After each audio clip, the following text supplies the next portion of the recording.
Tere kõigile ja tere tulemast kuulama vormelipäeviku uut episoodi. Möödus Hiina Grand Prix, kus siis võib öelda, et tehti natukene ajalugu. Ja siis see ongi tänase saate põhiteema. Minu nimi on Oskar ja tänases saates tuleb juttu siis natukene uudistest, et Verstappen osaleb sel aastal 24 tunni sõidul ning Bahreini ja Saudi Araabia Grand Prix osas langetati otsus. Tagasivaade möödunud Hiina Grand Prix'le ning nädala põhisündmustele ja väike eelvaade siis tulevasele Jaapani Grand Prix'le, kellele tasuks pilku pöörata ning kes võib selle etapi võita. Alustame siis selle uudisega, et Max Verstappen sõidab sel aastal Nürburgringi 24 tunni sõidul. Nagu selle sündmuse nimi juba ütleb ette, tegemist on 24 tundi pika võidusõiduga Nürburgringi rajal. Ning neile, kes siis ei tea, et siis Nürburgring on üks kõige väljakutsuvamatest ringradadest maailmas. Nimelt see on 20 kilomeetrit pikk, üle 20 kilomeetri pikk ja seal on rohkem kui 150 kurvi. Ning seda rada tegelikult iseloomustab väga hästi sellele antud hüüdnimi roheline põrgu. Roheline on seepärast, et seal on päris palju metsa ümberringi, et see ongi justkui rada lihtsalt keset metsa. Ja teiseks, see on tegelikult päris ohtlik rada ka. Üheks põhjuseks on see, et see on nagu niivõrd pikk. Siis nagu tekibki probleeme võib-olla nende teenuste osas nii-öelda. Selles mõttes, et nagu need rajajulgestajad, kes siis koristavad või viivad autosid ära, kui need on avariisid teinud või midagi sellist näiteks. Või samas ka siis meditsiiniteenused, et näiteks kiirabide asukohad nii-öelda, kui palju neid ka on, pluss siis haiglate asukohad nii-öelda. Et nagu sul peab olema nii-öelda 20 kilomeetri ulatuses nagu neid asutusi piisavalt nii-öelda. Aga siis seda on ikkagi keerulisem teha kui tavalise vormel 1 rajal. Ent aga siis teine asi, mis on võib-olla nagu selline mineviku probleem pigem, et oligi see, et kui vormel 1 sõitiski sellel samal ringi ajal 50-ndates kuni 76 aastani, mille siis oli Niki Lauda kuulus avarii, et siis sõitjatel oli tegelikult väga raske seda ringrada meelde jätta, sest see oli niivõrd pikk. Ja siis lisaks võib öelda, et turvastandardid on sellel rajal nagu natukene madalamad ka nii-öelda, et kindlasti ei ole sellisel vormel 1 tasemel. Ning rada ise ongi nagu selline hästi andestamatu nii-öelda. Põhimõtteliselt see kurve on palju, nagu ma enne mainisin, üle 150 tüki, aga samas siis rada ise on nagu üpriski kitsas nii-öelda ning kui sa natukenegi teelt kõrvale kaldud, siis sa oled muru peal, mitte mingil väljasõidualal. Ning no kui sa juba muru peal oled, siis seinadega just väga kaugel olegi, võib öelda nii. Ja siis aga samas see, et see rada nii andestamatu ongi just see, mis teeb sellest nii legendaarse raja. Et see ongi see, et sõitja peab nii-öelda 8 minutit pikka täiusliku kvalifikatsiooni ringi tegema.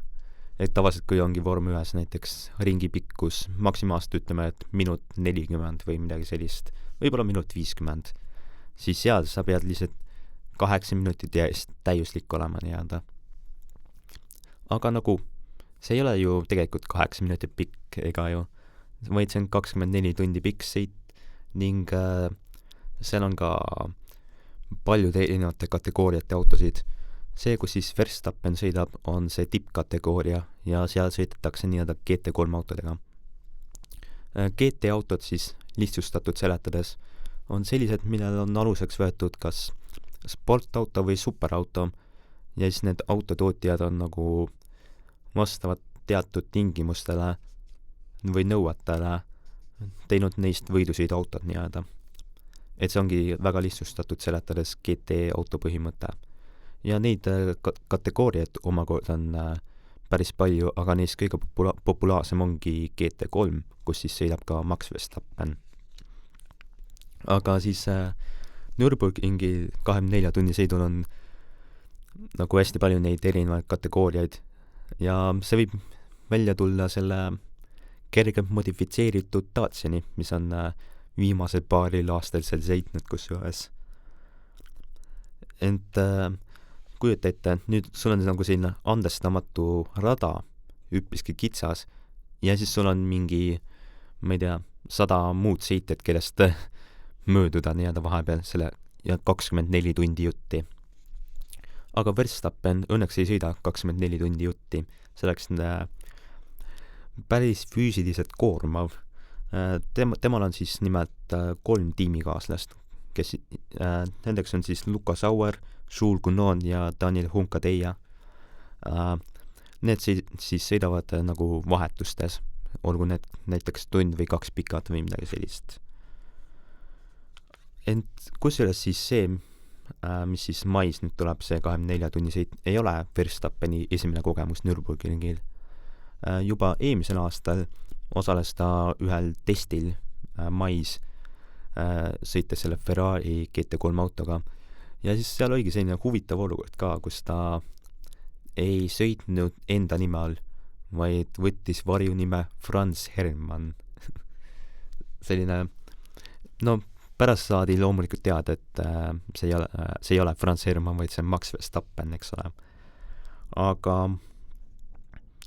muidu ta tegelikult samal aastal sõitis ka ühel 4 tundi pikal võidusõidul, kus siis oli 1 tiimikaaslane.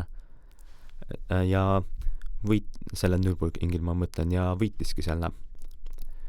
Sellel aastal ta teeb samuti ühe 4 tundi pikka võidusõidu, et selleks ööpäeva ringseks sõiduks ette valmistada nii-öelda. Ja siis minu teada tuleb see kuskil mai keskel, ma arvan. Ja kindlasti vaadake järgi. Ent siis see, et vormel 1 sõitja käib kuskilt vormel 1 kõrvalt mujal sõitmas, on tänapäevalgi üpris haruldane juhtum nii-öelda. Aga seda on ikkagi praeguste sõitjate seas paar korda juhtunud. Lance Stroll näiteks siis enne 2018. aasta vormel 1 hooaega oli USAs, sõitis ühel teisel 24 tunni sõidul, seekord siis Daytona ringrajal.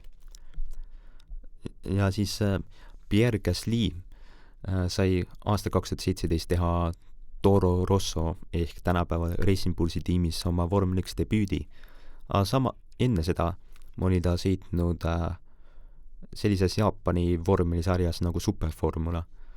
Seal siis võib öelda, et autod on vormel 2 tasemel, võib-olla isegi natukene kiiremad. Aga tegelikult Gasly puhul võib öelda, et ta pigem sõitis Superformula kõrvalt vormel 1, sest ta tegelikult jättis 1 etapi vahele, et ta saaks hooaja viimasel sõidul osaleda, sest oli see nii-öelda tiitli otsustav etapp. Ja siis tema oligi selles tiitliheitluses. Tema kahjuks siis aga jäeti see etapp taifuuni tõttu ära ning ta jäi tiitlist poole punktiga ilma. Need on nagu siis 2 võib-olla natukene kaudsemad näidet, aga ikkagi on 2 otsesemad näidet ka, kus siis keegi päriselt sõitiski hoopis vormel 1 kõrvalt ja see oli ka hooaja keskel. Üks näide siis on Nico Hülkenberg aasta 2015. Sõitiski kestvussõidu maailmameistrivõistlustel Porsche tiimiga selles tippkategoorias, milleks oli tollel ajal LMP1 ehk Le Mans Prototype 1. Osales ta siis 2 etapil Spa 6 tunni sõidul, mis korraldab samuti seda Belgia Grand Prix.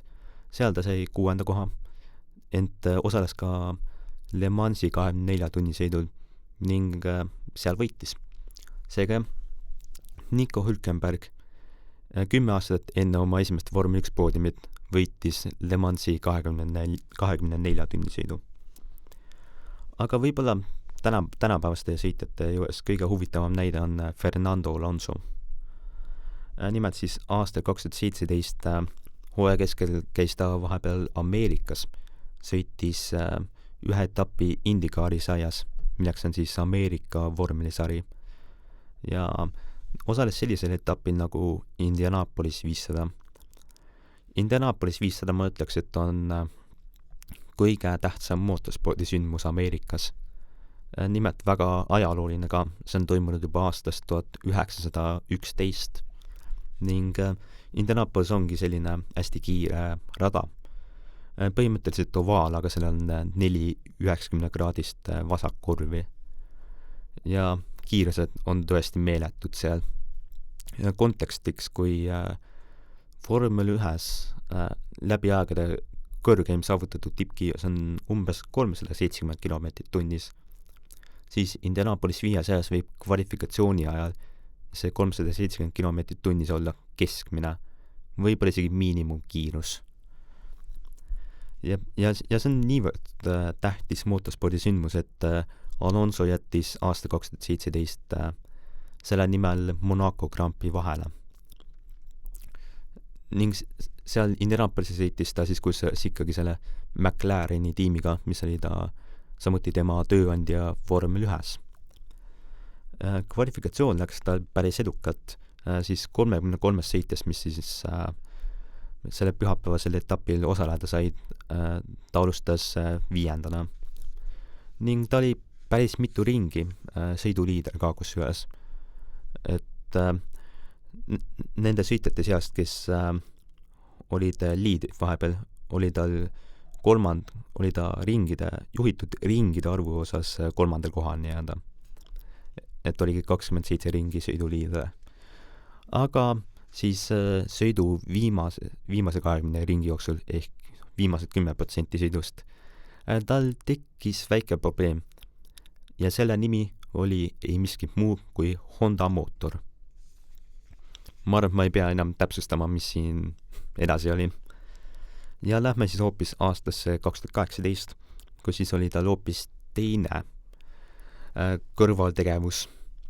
Ja selleks oli siis samuti kestvussõidu maailmameistrivõistlused ning erinevalt Hülkenbergist ta sõitis seal terve hooaja selle Toyota tiimis nii-öelda. Toyota ongi selle sarjas nii-öelda legendaarne olnud viimastel aastatel nii-öelda või tegelikult viimase aastakümne jooksul, et see ongi see, mis just domineerinud on seda sarja. Sõitis jah selle Toyota tippklassi tiimis nii-öelda terve hooaja. Ja kus see oligi selline natkene veider hooaeg ka, kus siis see kestvussõidu hooaeg algas aastal 2018 ja lõppes aastal 2019. Ja kus siis selle perioodi jooksul oli selle hooajal 2 Le Mansi etappi, no kaks korda Le Mansi 24 tunni sõit. Ning Alonso läks pärast 2018. aastat Vormel 1 pensionile. Seega põhimõtteliselt pool hooaega sõitis ta aktiivse Vormel 1 sõitjana ja pool hooaega mitte. Ent see kestvussõidu maailmameistrivõistluste aasta läks tal väga edukalt tegelikult. Ta võitis siis 5 etappi, kus siis 2 tükki neist olidki Le Mansi 24 tunni sõidud. Ja tänu sellele sai ta kusjuures siis ka selle sõitjate tiitli selles sarjas. Ehk Alonso on 2-kordne Le Mansi võitja ja 1-kordne kestvussõidu maailmameistrivõistluste või kestvussõidu maailmameister. Järgmine uudis on siis seoses nende Lähis-Ida etappidega aprillis ehk Bahreini ja Saudi Araabia Grand Prix.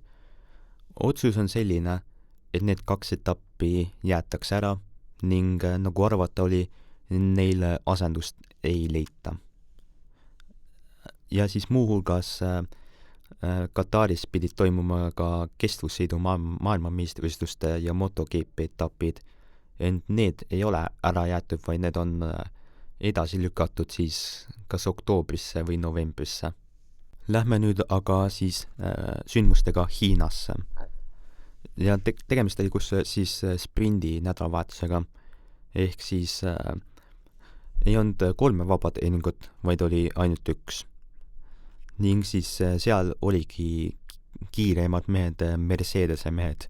Russell esimene, Antonelli teine, seejärel tulid McLarenid ja 5.-6. kohal olid Ferrarid. Ferrarid siis kusjuures katsetasidki seda huvitavat tagatiiva lahendust, kus siis see tagatiib sõnatus mõttes pööras end ümber, millega siis debüteeriti Bahreini testimisel enne hooaega. Aga seda ikkagi otsustati mitte kasutada ülejäänud nädalavahetuse jooksul. Põhjuseks oli siis see, et sellel oli nagu oma see töökindluse risk nii-öelda, et kas see ikka toimib, et see on nagu natukene keerulisem mehhanism kui nii-öelda see esialgne. Aga samas siis nagu see ei andnud nagu sellist niivõrd märkimisväärset eelist ka, et selles mõttes ei olnud nii väga mõtet sellega riskida. Ent võib-olla isegi tooks välja ühe probleemiga, mis oli see, et tagatiib pöörab seetõttu nagu aeglasemalt ka. Nimelt, mistõttu siis võib öelda, et Hamilton pani vahepeal spinni. Nimelt siis ühte aeglasesse kurvi pidurdades pärast sellist pikka täisgaasi lõiku oligi kuues kurv. Nimelt siis Hamilton hakkas pidurdama ja siis need tiivad läksid sellest taastasid oma algse positsiooni nii-öelda, mis ehk siis on see kurvi režiim. Seal tekkis aga selline asi, et esitiib taastas oma positsiooni kiiremini kui tagatiib.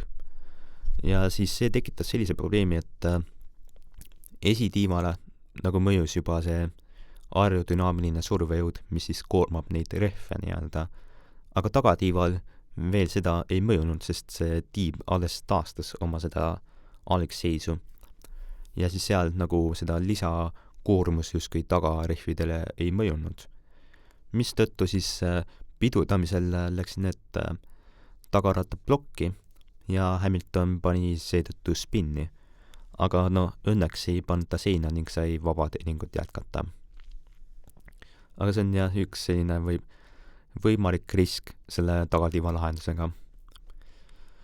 Ent kellel võib-olla natuke kehvemini läks vabateening olid Arvid Lindblad, kes siis peatus raja peal, ning lisaks siis Carlos Sainz ja Sergio Perez, kes siis veetsid päris kaua aega boksis erinevate tehniliste rikete tõttu. Lähme siis nüüd sprindi kvalifikatsiooni juurde, ehk siis see, mis määras sprindisõiduks sõitjate järjestuse stardis. Esimeses voorus langesid välja siis Williamsi mehed Sainz Albon, Aston Martini mehed Alonso Stroll ning Cadillac'i mehed Bottas ja Perez. Perez siis, kui ei saanudki ühtegi aega kirja, sest tal oli kütusesüsteemiga probleemid arvatavasti siis esimesest vabateeningust juba, mida siis ei suudetud kvalifikatsiooniks lahendada. Teises voorus langesid välja Hülkenberg, Ocon, Lawson, Bortoleto, Lindblad ja Colapinto 16. kohal.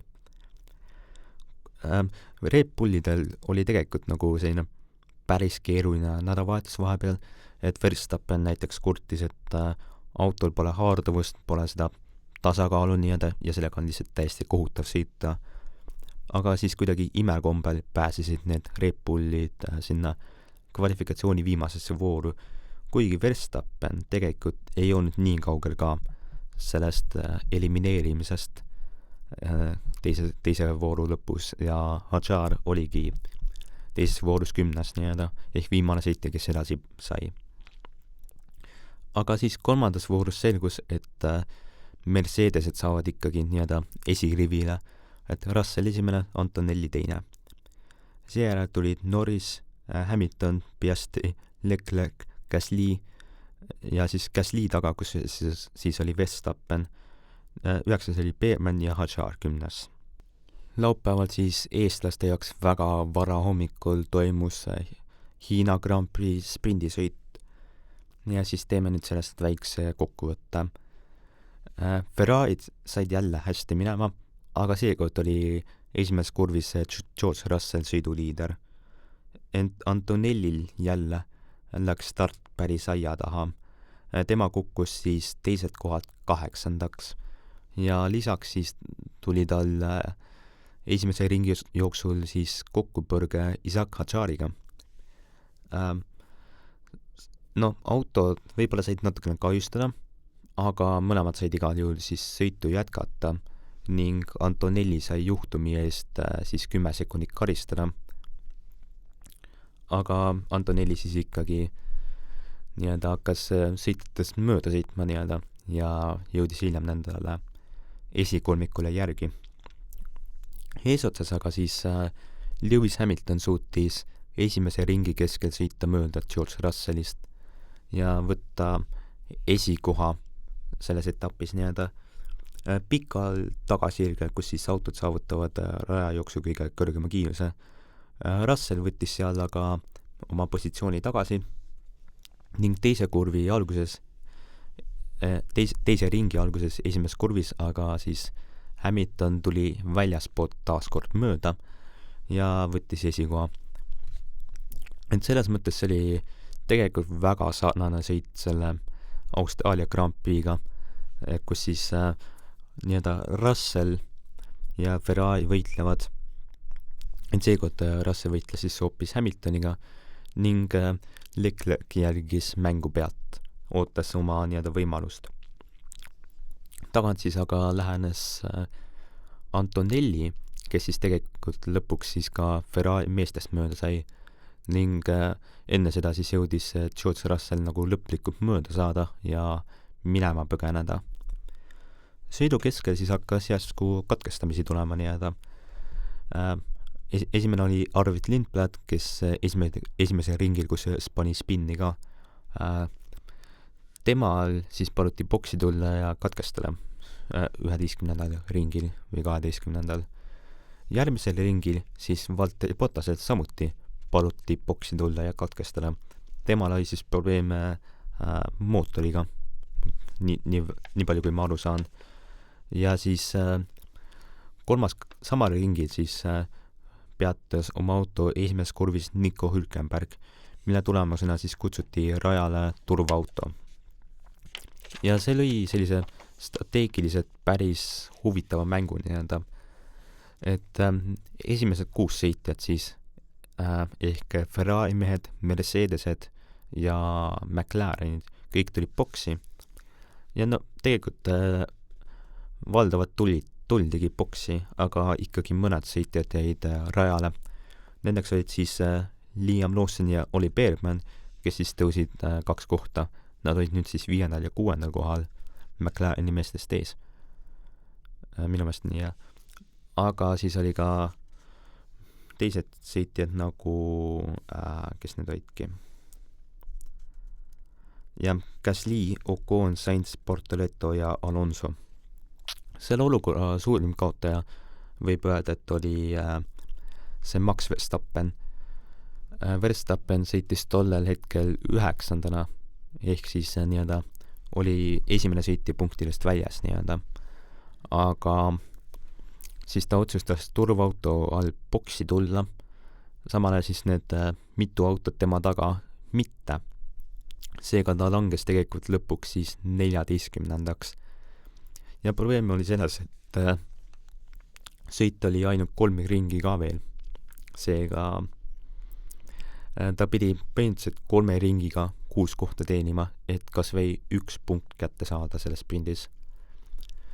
Ent igatahes, kui see sõidu restart toimus, siis George Russell sai päris hästi minema et suutis kohe 1-sekundilise vahemaa luua. Aga see ei olnud tegelikult päris seepärast, et Russell niivõrd hästi minema sai, vaid et Leclerc tegi ühe vea, et ta lihtsalt auto läks päris palju libisema vahepeal ja siis Russell haaras sellest võimalusest, põgenes minema ning võitis selle etapi või õigemini sprindisõidu. Teisena siis ikkagi lõpetas Charles Leclerc ning Hamilton tuli 3. 4.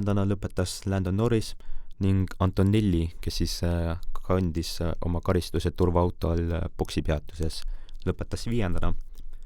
Seejärel tulid Oscar Piastri 6. kohal ning 2 meest, kes boksis ei käinud, Liam Lawson ja Oli Beerman. Kohe nende taga oli siis Max Verstappen oma värskete rehvidega, kes aga siis kahjuks punktikohtadele ei tulnud. Tema taga olid siis 10. kohal Ocon ning seejärel Gasly, Sainz, Bortoleto, Colapinto, Hadjar, Albon, Alonso, Stoll ja Perez. Perezid siis kusjuures jälle lendasid autol tükid küljest, et seekord selle mootori kattet lendas päris suur tükk ära ja siis pärast sõitu oligi võimalik auto kõrvalt näha seda Ferrari jõuallikat, mis seal auto sees oli. Ent katkestajad olid siis Hülkenberg, Bottas ja Lindblad. Aga nüüd siis kvalifikatsioon, mis toimus samuti hommikul, aga selleks ajaks olid siis tõenäoliselt valdav enamus Eestist üles ärganud. Esimeses voorus langesid need sama 6 meest välja, mis siis reedesel spindi kvalifikatsioonil ehk Sainz, Albon, Alonso, Bottas, Stoll ja Perez. Albon siis kusjuures otsustas pärast oma autoseadistust natukene muuta ning seetõttu siis pidi boksiteed alustama. Mõtlen selles, et nagu kui auto on nagu niivõrd kehvas seisus nii-öelda, et nagu kehvasti seadistatud, et siis võib samasti lihtsalt juba muuta midagi ja boksiteed alustada, sest kaotada pole mitte midagi. Teises voorus, teise vooru lõpus tegi Bortoleto natukene pahandust, ütleme nii. Nimelt siis tal oli päris hea ring käsil, aga siis viimases kurvis läks kurvi sisenedes natukene äärekivi peale, mistõttu siis auto läks natukene libisema nii-öelda, aga siis ta üle korrigeeris seda, mistõttu läks ta omakorda libisema sinna väljasõidualale päris kõrge kiirusega ning jõudis isegi kergelt seina puudutada. Ta sai sealt minema ning punast lippu ei pidanud välja tooma, aga mis ikkagi juhtus, oli see, et seal viimases kurvis olid kollased lipud väljas, mistõttu siis paljud sõitjad ei saanud oma aega enam parandada. Ja see oli tegelikult väga hea uudis Isaac Hadjarile, kes sai 3. vooru üle noatera põhimõtteliselt. Nimelt siis 11. kohal oli juba 3. kvalifikatsiooni järjest sel aastal Nico Hülkenberg ning tema jäi Hadjarist 0,002 sekundit taha. Ning 12. kohal Colapinto ei jäänud just väga palju rohkem maha, tema oli 5000 maas. Nende taga olid siis Ocon, Lawson, Lindblad ja siis see spinni pannud Bortoleto. 3. voor hakkas väikese või mitte just väikese, vaid ütleme, et draamaga hakkas. Siis nimelt siis George Russell välis boksist ja siis paar kurvi hiljem oli oma auto seisma pannud. Paarkümmend sekundit hiljem ta sai küll taas liikuma, aga pidi esimese käiguga boksi roomama. Ja siis garaažis pidi tema autol päris kiiresti töötama, et saaks selle uuesti rajale. Ja siis õnneks see siis juhtus. Nad saidki boksiteed välja, kui oli vist 2 minutit veel seda kvalifikatsiooni alles. Ja siis selles, mis ma kuulsin, et toimis siis see nii- öelda IT-mehe klassikaline lahendus, et lülitab auto välja ja siis lülitab auto sisse. Aga kui see töötab, siis see töötab. Ning lõpuks siis Russell saigi ühe kvalifikatsiooniringi kirja ning millega sai ta 2. koha. Esimese koha saavutas hoopis tema tiimikaaslane Andrea Kimi Antonelli. Tema siis kusjuures sai siis 19,5-aastasena läbi aegade noorimaks kvalifikatsioonivõitjaks Formula 1. Ning enne ei olnud see rekord Max Verstappenil. Max Verstappen on küll läbi aegade noorim Grand Prix võitja, tees seda 18-aastasena aastal 2016 Hispaanias. Aga kvalifikatsioonivõidu sai ta esimest korda alles 3 aastat hiljem, aastal 2019. See rekord oli enne hoopis Sebastian Vettelil, kes 21-aastasena aastal 2008 Itaalias. oma erakordse kvalifikatsioonivõidu ning seejärel etapivõidu sai ka. Aga jah, Antonelli purustas sellel laupäeval ühe rekordi. Russell, nagu enne mainisin, oli teine.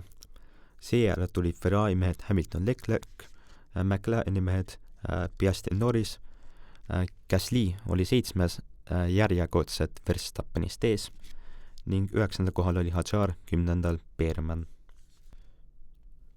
Ning nüüd siis see pühapäevane etapp ning nagu eelmisel nädalalgi ei saa me kohe alustada stardist, vaid me peame rääkima sellest, mis enne juhtus. Nimelt siis esiteks 2 autot ei saanud õieti stardirivile kohe minna. Et üks oli siis Alex Albon, kes niikuinii pidi boksiteed alustama, aga siis avastati tema autol probleeme seoses hüdraulikaga, millega siis pidi tiim kiiresti tegelema. Probleeme oli samuti Lando Norrisel. Temal oli jõuallika elektroonikaga seoses midagi.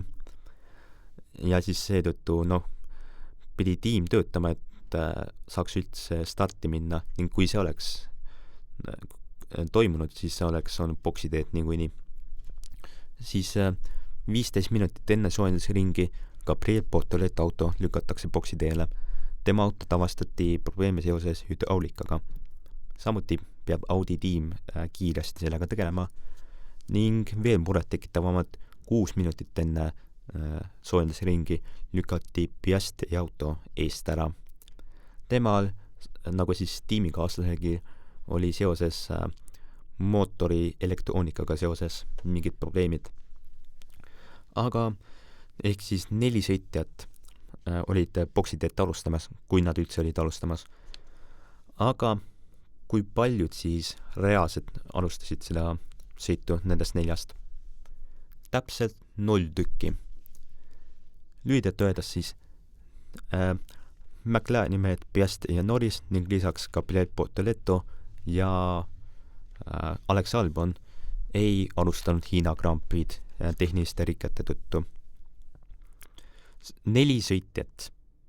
See on jah natukene hullumeelne statistika. Mind siis hakkas vahepeal huvitama ka, et millal oli viimati nii palju mittestartijaid. Ja siis, sellel on minu poolt 2 vastust. Esiteks siis 2015 Austraalia, kus siis 5 autot ei alustanud seda etappi, aga seal tasub ikkagi mainida, et 3 olidki sellised kes ei saanudki startida ja 2 tükki olid need, kes ei olnud terve nädalavahetuse jooksul mitte ühtegi ringi teinud, seega nad ei tohtinud õieti alustada. See on üks vastus, aga teine siis on aastal 2005 kurikuulsal USA Grand Prix'l, kus siis kõik Michelini rehvi kasutajad, milleks olid siis 7 tiimi ehk 14 sõitjat, tulid pärast soojendusringi boksi ja ei alustanud sõitu ning sõitsid ainult Bridgestone'i rehvide kasutajad ehk 6 sõitjat. Ma arvan, et see ongi rekord et kõige rohkem mittestartijaid aga see on ka selline mitte tehniline rike oleks, vaid see oligi rehvidega seoses mingid jamad selle Michelinil, aga sõitu ikkagi ei jäetud ära, seega lihtsalt oligi seal etapil ainult 6 autot ja 14 mittestartijat. Aga lähme nüüd siis stardi juurde, nende juurde, kes siis üldse sõitu alustasid. Tuled kustusid ning loomulikult Ferrari'd said jälle hästi minema ja seekord said nad kohe esimesteks, et Hamilton oligi esimeses kurvis liider. Antonelli seekord ei teinud kehva starti ning ta oli teisel kohal pärast esimest kurvi. See tuli Leclerc ja Russell. Nende taga ka Verstappenil oli päris kohutav start. Ja päris kohutav on natuke leebelt ausalt öeldes, sest ta on oli 8. kohal või tegelikult pärast nende McLarenite mittestartimist 6. kohal. aga tal oli minek nii kehv, et esimesse kurvi sisenedes oli ta praktiliselt eelviimane ehk umbes 17. kohal. Jep. No õnneks siis ees oli natukene sündmusi ka nii-öelda. Cadillac'i mehed põrkasid kolmandas kurvis kokku, ehk siis Perez justkui sukeldus kolmandasse kurvi natukene optimistlikult nii-öelda ja see tõttu läks spinni. Mõlemad mehed said jätkata nii-öelda ja karistusi ei kantud nii-öelda, aga Perez siis minu teada võttis süü omaks nii-öelda. Samal ringil oli päris tihe võitlus Oli Beermani ja Isaac Hadjari vahel. Siis Beerman vahepeal surus justkui Hadjari nii-öelda rajab maha nii-öelda või tegelikult ennast ja Hadjari rajab maha. Järgmises kurvis, mis oli selline hästi pikk 13. kurv, Hadjar sai vahepeal ette ja siis kurvi keskel pani nagu otse Beermani ees spinni. Beerman siis nagu pidi teda justkui vältima nii-öelda ja õnneks seda suutis teha küll, aga ta pidi nagu selleks rajab maha minema nii-öelda ja kõvasti aeglustama, mis tõttu siis need kaks meest kukkusidki sõitjate rivis natukene tahapoole nii-öelda. Ja Hadjar käis pärast seda spinni boksis. Ja kuuendaks oli kusjuures tänu selle nii-öelda esimese ringi kaosele tõusnud Franco Colapinto isegi. Ehk esimeste kohtadel olid siis need Ferrari Mercedesed nii-öelda 5.-6. alpiini sõitjad Gasly ja Colapinto. Eesotsas siis Antonelli suutis ikkagi üppis kiiresti sellest Hamiltonist mööda saada, juba teiseks ringiks oli möödas. Seekord ei toonud seda Austraalia Grand Prix stiilis pidevat võitlust nii-öelda, vaid Antonelli oli möödas ning ei pidanud tagasi enam vaatama. Russellil oli võrdlemisi sarnane olukord. Sai üppis kiiresti nendest Ferrari meestest taha ning siis need Mercedese sõitjad hakkasidki kuidagi põgenema. Ja siis Ferrari jäid neist natukene maha. See vahemaa, mis nad tekitasid, läks ütleme, et luhta, sest 10. ringil tuli turvaauto välja. Põhiseks oli see, et Lance Stroll oli aku probleemidega raja peal peatunud. See oli kohati halb uudis kolmele mehele. Liam Lawson, Max Verstappen ja Carlos Sainz, kes olid täpselt ringi enne boksist läbi käinud. Ja siis turvaautol käisidki hästi palju boksis. Sealhulgas siis need nii-öelda esimesed 4 meest ehk need Mercedesed ja Ferrarid. Aga siis oli ka sõitjaid, kes ei tulnud boksi. Ja siis see ajas selle järjekorra kohati sassi. Antonelli endiselt oli sõiduliider, aga teiseks oli tõusnud Colapinto ja kolmandaks Ocon. Mõlemad polnud boksis käinud. Samuti boksis ei käinud siis Arvid Lindberg, kes oli 6. tõusnud Hamiltoni ja Leclerc'i vahele ning lisaks ka Hülkenberg ja Alonso, kes olid nende suurmeeste taga nii-öelda. Et seda oli päris huvitav vaadata, kuidas see Colapinto, kes ei ole nagu alpiinis veel ühtegi punkti teeninud, järsku on teisel kohal nii-öelda. No see on, ta peab ikkagi pärast boksi tulema, aga ikkagi seda on natuke koomiline vaadata. Igatahes siis see oli väga hea uudis Antonellile, sest need sõitjad või tema peamised rivaalid peavad ju nendest aeglasematest autodest nüüd mööda sõitma, samal ajal tema ise saab siis eest ära sõita nii-öelda. Ja siis võidusõit läks taas käima nii-öelda ja Russellil läks tegelikult päris kehvasti mingil põhjusel. Nimelt siis mõlemad Ferrari sõitjad said temast vahepeal mööda. Russell siis kurtis, et tal ei ole mingit haarduvust. Aga siis kui need Ferrari mehed ja Russell olid saanud nendest aegsematest autodest mööda, siis nad hakkasid omavahel päris tugevalt võitlema. Et seda oligi väga lõbus jällegi vaadata, kuidas siis need Ferrari mehed lihtsalt sõidavad paljudes kurvides kõrvuti ja siis sõidavad üksteisest mööda nii-öelda, samal ajal siis Russell nagu on enda taga justkui natukene kinni nii-öelda. Ja siis Russell tegelikult sellega nagu kaotas natukene aega ka ju, sest ta pidi ootama seda head võimalust, et nendest üldse mööda saada nii-öelda. Nii kaua, kui ta seda ei tee, siis ta kaotab lihtsalt aega Antonellile. Ning kui Russell lõpuks Antonellist mööda saigi, siis oli Antonelli juba loonud 7,5 sekundit pika vahemaa, mis on selline päris kopsakas tegelikult.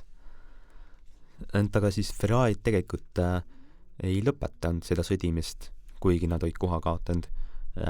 Nad ikkagi võitsid selle 3. koha nimel ja Charles Leclerc isegi vahepeal ütles oma tiimile, et kuule, see on tegelikult täitsa lõbus ju, mille peale siis tema võistlusinsener vastas, tore kuulda. Võitlusi oli ka sellest nelikust tagapool põhimõtteliselt 5. koha nimel ja kus siis oligi põhimõtteliselt Haas versus Alpine. Eesotsas olidki siis need Colapinto ja Ocon, kes veel boksis ei olnud käinud ja nende taga olid siis Beerman ja Gasly, kes olid juba boksis käinud.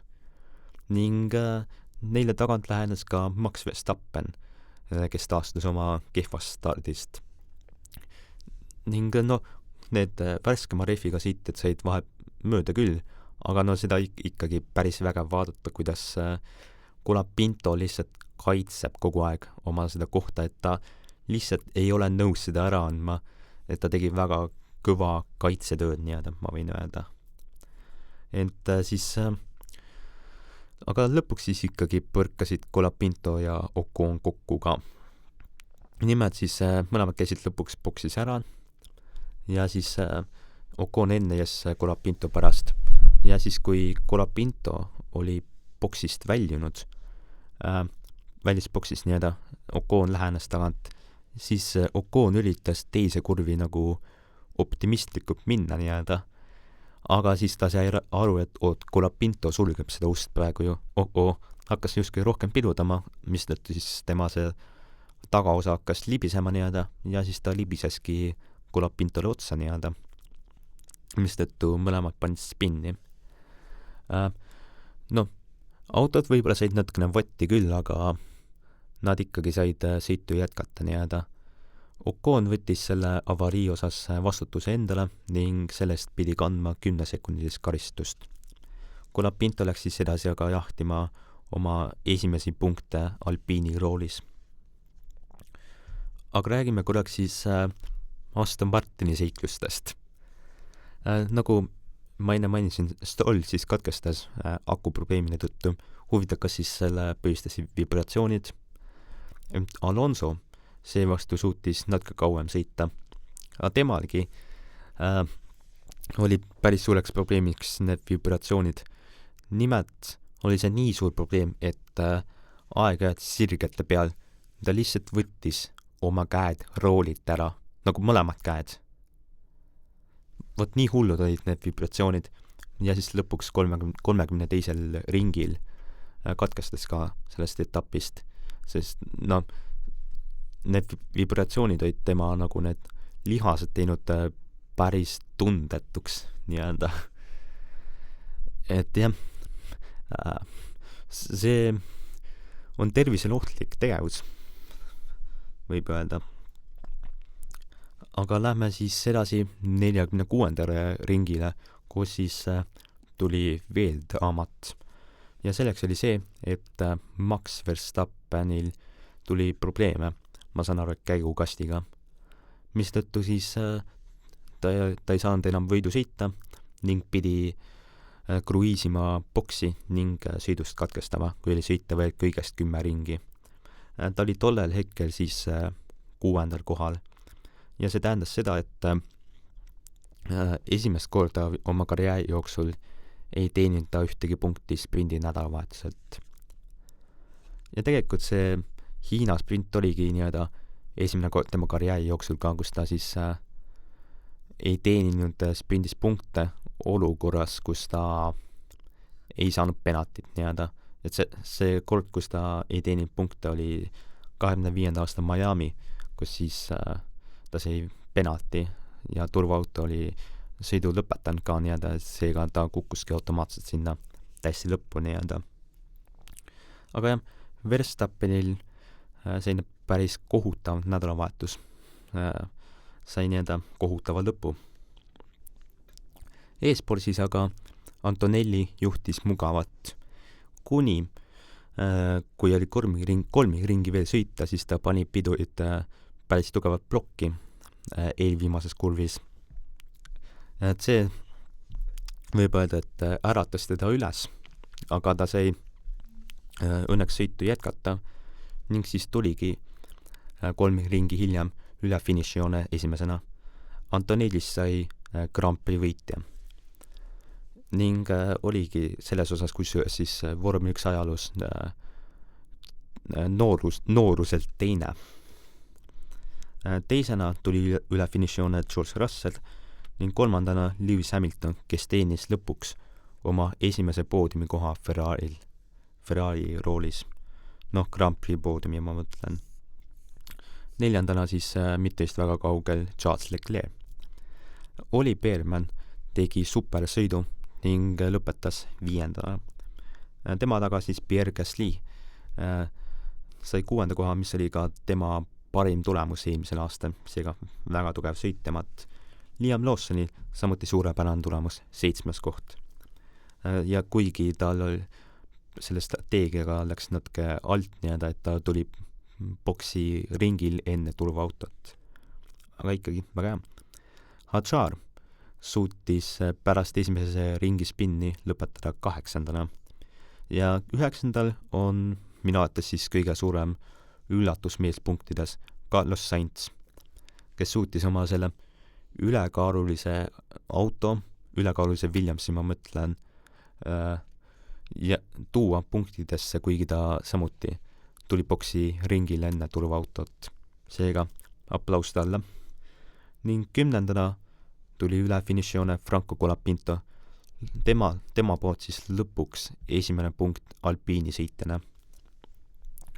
Punktidest väljas siis lõpetasid Nico Hülkenberg, Arvid Lindblad, kes kusjuures pani jälle spinni. Valtteri Bottas lõpetas Cadillaciga 13. kohal.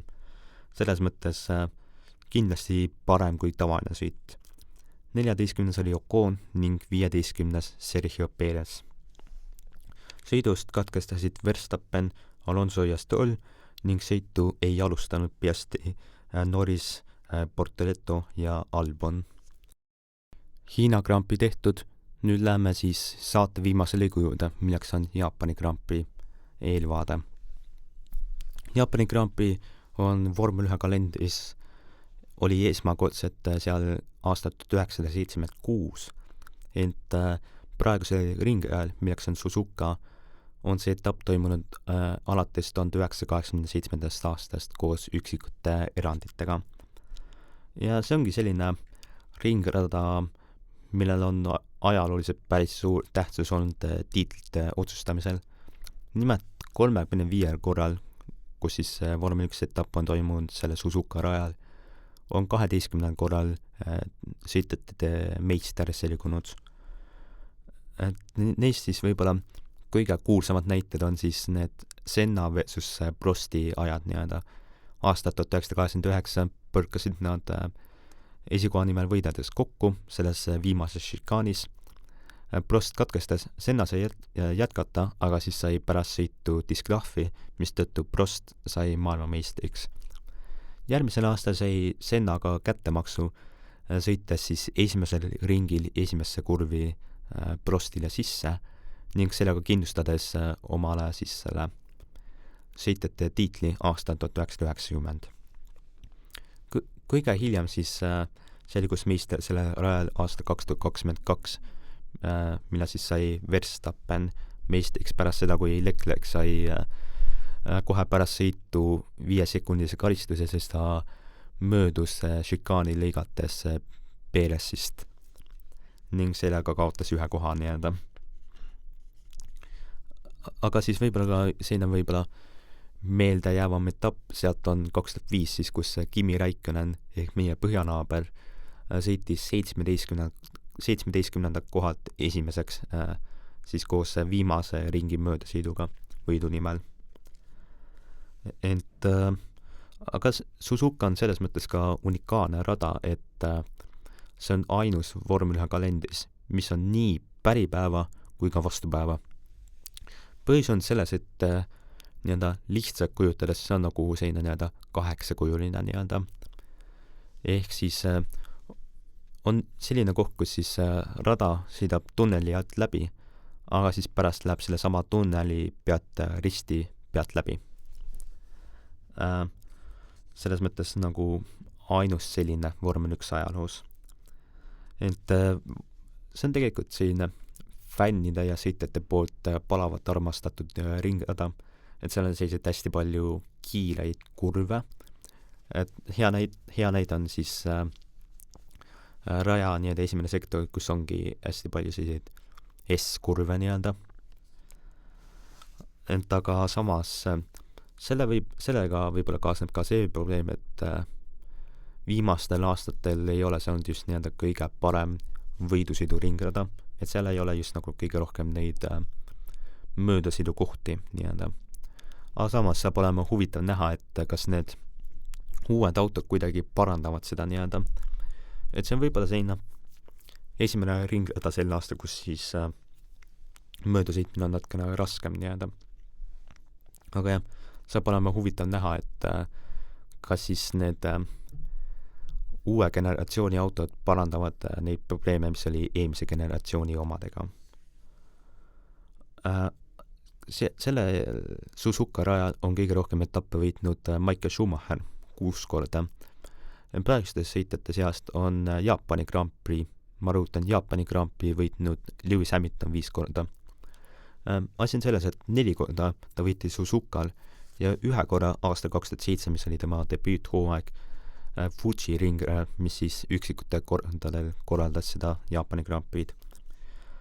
Aga viimastel aastatel on seal väga edukas olnud Max Verstappen. Tema on siis võitnud 4 Jaapani Grand Prix'd järjest alates aastast 2022. Muuhulgas on võitjad olnud ka Fernando Alonso aastal 2006 ning Valtteri Bottas aastal 2019. Ent nüüd siis, kellele tasuks pilku pöörata Jaapani Grand Prix'l? Nagu eelmises saates ma siis olen nii-öelda valinud 3 sõitjat nii-öelda, ehk siis kes on minu arvates kõige üllatuslikum punktide teenija, kes teeb tavases parema sõidu ja siis kes võidab selle sõidu. Esimene valik siis, kes minu arvates on kõige üllatuslikum punktide teenija, on Gabriel Bortoleto. Selles mõttes ma ei saa nagu tema juures lähtuda ajaloolisest statistikast või midagi sellist, vaid see ongi lihtsalt kõhutunde pealt praegu. Et Bortoleto on tegelikult kvalifikatsioonides kiirust näidanud küll ja Audi ei ole üldse halb masin. Et lihtsalt Bortoleto pole just väga palju õnne olnud seni. Et Austraalias siis 3. voorus ei saanud osaleda tehniliste rikete tõttu ning selles Hiinas ta pani ju väikse avarii, kui tal hea ring oli. Ent jah, ma arvan, et Bortoleto võib sellel etapil punkte teenida, et seal võib-olla ongi oluline ka see hea rajapositsioon saada, sest möödasõit on seal ikkagi natukene raskem kui tavasel. Siis nii-öelda järgmine valik, kes minu arvates võib teha tavases parema etapi, on Esteban Ocon. Viimasel 2 aastal ei ole tal Jaapanis üldse hästi läinud. Eelmisel aastal lõpetas ta 18. ning üle-eelmisel 15. 4 korral enne seda on ta ka alati punkte teeninud ning siis neist kõige parem tulemus tuli aastal 2022, mis sõideti kusjuures vihmas. Seal ta siis saavutas põhisõidus 4. koha, mis on tegelikult suurepärane, aga see on ka nagu nii väga õnne peale ka, sest kvalifikatsioonid päev enne saavutas ta 5. koha. Ehk hoolimata sellest nii-öelda viimasel ajal natuke kehvematest tulemustest Ocon võib Jaapanis väga tugeva tulemuse teha. Ning lõpuks kes minu arvates võib Jaapani Grand Prix võita? Ma arvan, et Ferrarid võivad isegi lähemal olla kui tavaliselt sellel etapil, aga Mercedese meestest ma ikka mööda ei vaata. Russellil ei ole just see Jaapani Grand Prix samuti statistiliselt väga edukas olnud. Nimelt pole ta sellel etapil kunagi poodiumil olnud. Ja siis eelmisel aastal lõpetaski 5. Tema taga lõpetas siis eelmisel aastal Jaapani Grand Prix uustult tulnud Antonelli. Ning ma arvan, et Antonelli võibki selle aasta Jaapani Grand Prix võita. Minu panus on temale. Ja lõpetuseks siis ajakava Jaapani Grand Prix'st. Vorm 2, Vorm 3 sõite sellel nädalavahetusel ei toimu. Ja siis esimene vabad, ja kusjuures siis see sõit ei ole sellel nädalal, vaid järgmisel. Reedel, 27. märtsil hakkab esimene vabadeening eestlaste jaoks väga vara hommikul kell 4:30. Teine vabadeening on kell 8. Laupäeval, 28. märtsil kell 4:30 samuti on kolmas vabadeening. Kvalifikatsioon aga seisab mõistlikumal ajal nagu kell 8 hommikul. Ning pühapäeval, 29. märtsil olge valmis ärkama kella 8, sest just sel ajal hakkab siis Jaapani Grand Prix. Tõmbame siis selle saatega otsad kokku ja jääme Jaapani Grand Prix ootama. Aitäh, et kuulasite ja kohtumiseni!